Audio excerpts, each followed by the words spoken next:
So, hello! Happy Fiesta Senior San Vicente! Salamat kaayo sa mga grasya nga mga taganap sa tibok tuig. Until next year, imo kaming tagaan sa maayong lawas.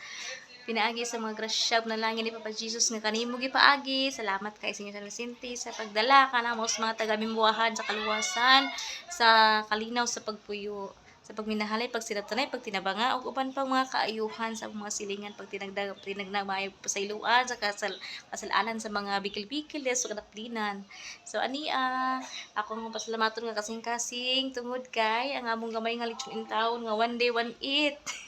Diyos ko Lord, nahimuan ng taon ug mo ni siya ang resulta.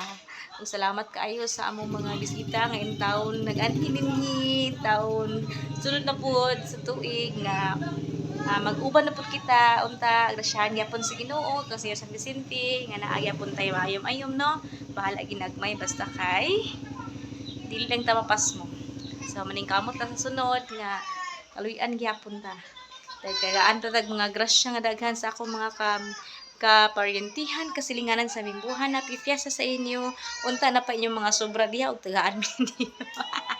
Kay ako chat na gyud, as in chat na gyud.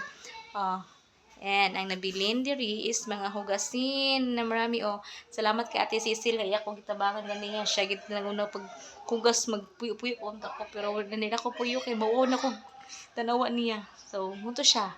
Karon bag-o na lang na mabalaka ko kung napay mo abot siya kay pagkaon. Pero God will provide kaya no worries. So kung naman galing kabalo ko, i-bless ni God ang nabilin. Salamat Lord sa grasya Ginoo sa kanunay. Wala may ipasagdi uban sa kundi mo pamilya. Salamat Ginoo. Thank you Lord. Thank you.